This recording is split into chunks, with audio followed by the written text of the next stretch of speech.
최근 리플이 다이나믹한 모습을 보여주고 있습니다. 지난 12월 3일에는 비상계엄령이 터졌고 11월 5일에는 리플의 스테이블코인 출시 불발, 12월 6일에는 리플의 대표인 브래드 갈링허스가 크립토 차례 선임 실패, 12월 9일에는 암호화폐를 해킹할 수 있다는 양자 컴퓨터 칩까지 공개됐습니다. 하지만 양자 컴퓨터 이슈는 비트코인의 창시자인 사토시 나카모토가 15년 전에 쓴 백서에서 양자 컴퓨터에 대한 대응 방법을 제시해주었고 양자 컴퓨터에 대한 블록체인 기술도 발전을 거듭하고 있다는 점이 알려지며 우려가 진정되었습니다. 여기에 더해 트럼프의 취임일이 다가오고 있다는 기대감이 힘입어 비트코인은 역사상 최고점을 갱신했습니다. 시장에서의 주된 평가는 스테이블코인이 출시함에 따라서 리플의 가장 큰 재료 중 하나가 소멸되었다는 것이었습니다. 또한 스테이블코인은 리플과 별개의 코인으로 스테이블코인의 수요가 증가하면 오히려 리플코인의 사용자는 줄어들게 될 것이다. 스테이블코인은 기존에 선점하던 코인들이 있어서 현실적으로 힘을 발휘하기 어려울 것이다. 와 같은 반응들이 있었죠. 여기에 잘못된 정보들이 섞여 있는데 스테이블코인의 경쟁 구도에 대해서 말씀드리면 테더, BNB 코인 등이 있죠. 이들은 주로 코인 거래소에서 거래 용도로 사용되는 코인들입니다. 이에 반해 리플의 스테이블 코인은 국가 간의 송금을 목적으로 사용되는 코인이죠. 그래서 최근 리플에서 진행한 스테이블 코인 관련 인사만 봐도 코인 거래소 출신이 아니라 인도 중앙은행 총재를 역임했던 사람이 영입된 것을 확인할 수 있죠. 즉 이번에 출시된 리플의 스테이블 코인은 국가 간의 송금을 위한 용도로 사용되기 때문에 경쟁자도 없는 것이죠. 이것 말고도 중요한 정보 오류가 있습니다. 리플의 스테이블 코인은 기존의 리플 코인과 완전히 별개라는 내용입니다. 물론 별개의 코인이라고 말할 수 있지만 시스템상 스테이블코인이 거래될 때 지불하는 수수료는 리플로 지불됩니다. 그리고 이 수수료의 일부는 리플코인의 매수에 사용되고 나머지는 소각됩니다. 즉 스테이블코인이 거래될 때마다 리플코인의 수요와 희소성이 증가하게 되는 겁니다. 그럼 여기서 질문해야 될 내용은 리플의 스테이블코인은 수요가 있을까입니다. 리플의 스테이블코인은 트럼프가 집권하게 된 이상 수요가 증가할 수밖에 없습니다.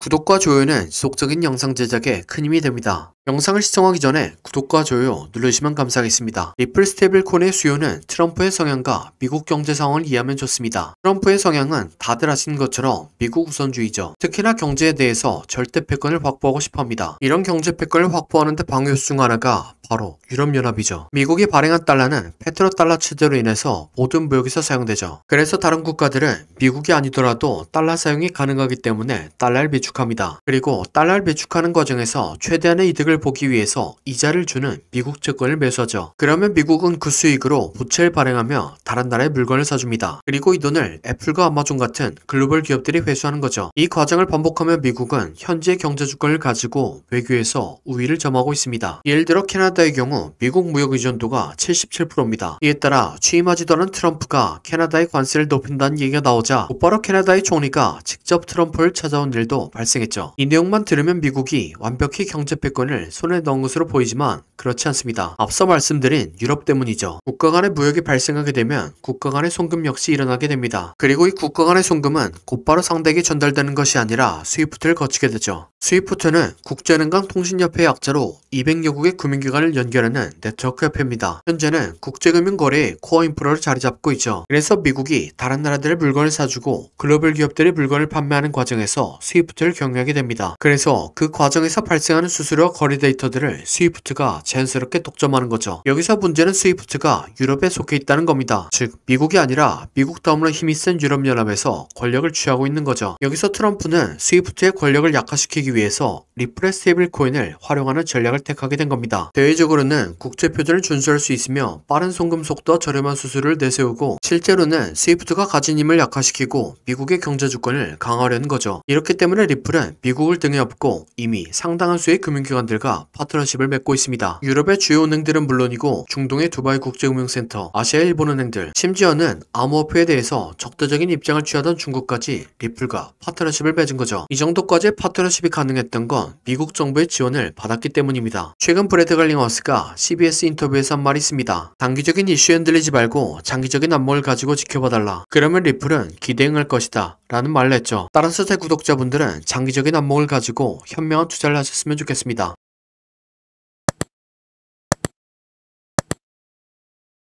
다음으로 리플의 차트 분석입니다. 리플은 2018년부터 고점은 점차 낮춰가고 저점은 점차 높여가는 삼각수렴을 진행했습니다. 전형적인 세력들이 매집을 하면서 나타난 패턴 중 하나죠. 이렇게 수렴과 매집이 다 끝나니까 추세를 상승으로 전환시키는 충격 파동이 나왔습니다. 이 패턴이 나오면 저점을 깨지 않고 고점을 추가적으로 갱신하죠. 충격 파동 이후에는 이론대로 조정 파동을 그렸지만 저점을 깨지 않았고 강세장의 비율과 형태까지 만들었습니다. 또한 플랫 파동이 충격 파동보다 훨씬 오랜 기간 동안 진행되었기 때문에 3파 연장을 예측할 수 있었죠. 거기에 더해 2파가 자주 완성된 618에서 조정이 마무리되었습니다. 그리고 예측대로 3파 연장 파동을 만들어냈죠. 임펄스 이후의 조정 파동이 강세장 형태의 복합 조정으로 마무리되었다는 관점입니다. 임펄스보다 훨씬 길게 지속된 복합 조정이 완성되었기 때문에 연장된 형태의 임펄스가 나올 것으로 예상하며 최소한 리플의 가격이 1달러 이상까지 올라가지 않을까 생각합니다. 결과적으로 가장 이상적인 3파 연장의 비율인 3.236과 역사상 최고점이란 저항을 맞고 횡보를 취하고 있습니다. 따라서 어느 정도의 횡보가 지속되다가 고점을 갱신하지 않을까 생각합니다. 그래서 저점에서 리플을 잡으신 분들은 일정량을 들고 리플의 매수를 생각하시던 분들은 조정파동 이후에 매수하는 게 좋다고 생각합니다. 이렇게 말씀드리면 리플의 매수를 생각하시던 분들은 아쉬운 마음이 들 것 같습니다. 하지만 현재 비트코인의 상승과 함께 저점에서 좋은 위치에 자리 잡은 코인들이 많이 생겨나고 있죠. 그래서 지금까지 시청해주신 구독자분들을 위해서 저점에서 패턴이 완성된 다른 코인을 가져왔습니다. 네, 바로 이게 패턴이 완성된 코인의 차트입니다. 코인 차트 공부를 많이 하신 분들은 아시겠지만 과거에 대상승을 했던 코인들이 폭발 직전에 보여줬던 차트 패턴이죠. 이런 코인을 찾는 방법을 알려드리면 첫 번째로 세력이 장기간에 걸쳐서 배집하는 쪽, 흔히 말하는 박스권 형성되고 기간은 길면 길수록 좋습니다. 세력이 시간과 돌을 써가면서 고점을 만들었는데 고점에서 차익 신호나 물량이 없다면 바보겠죠. 하지만 세력은 굉장히 똑똑합니다. 그리고 매집을 위해서 개미들의 물량을 뺏는 과정이 필요합니다. 보통 개미들의 물량을 뺏는 패턴으로 오랜 기간 동안 횡보를 하면서 개미들을 지치게 하는 시간 조정과 가격을 갑자기 빠르게 움직여 개미들에게 공포를 주면서 물량을 뺏는 가격 조정이 있죠. 마지막으로 개미들의 물량을 충분히 뺏었다 싶으면 상승의 신호탄을 추적해야 합니다. 보통 상승의 신호탄은 거래량을 동반한 장대 양봉이죠. 예를 들면 2020년도에 엄청난 상승을 보여줬던 세타필 코인이 있습니다. 이렇게 1년 동안 횡보를 하면서 박스권을 만듭니다. 그리고 그 과정에서 가격 조정을 한 번씩 주죠. 물량이 타고 있다 싶으니까 거래량을 터뜨리면서 장대 양봉을 만듭니다. 하지만 곧바로 가격을 떨면서 개미들을 털죠. 그래도 이전 거래량을 죽이지 않고 이전 박스권에서 다시 한번 지지합니다. 네, 세타퓨엘은 12,000% 상승했습니다. 똑같은 방법으로 도지코인은 2년 동안 횡보를 하고 가격 조정을 주고 거래량 터뜨린 다음 상승, 개미 털기, 이전 박스권에서 지지. 도지코인은 54,000% 상승했습니다. 마찬가지로 칠리즈는 2년 동안 횡보를 하고 가격 조정을 주고 거래량 터뜨린 다음 상승, 개미 털기, 이전 박스권에서 지지. 칠리즈는 57,000% 상승했습니다. 그럼 제가 발굴한 좋은 코인을 함께 살펴보시죠. 4년 동안 횡보를 하면서 박스권을 만듭니다. 그리고 그 과정에서 가격 조정을 한 번씩 주죠. 물량이 타고 있다 싶으니까 거래량을 터뜨리면서 장대 양봉을 만듭니다. 하지만 곧바로 가격을 떨구면서 개미들을 털죠. 그래도 이전 거래량을 죽이지 않고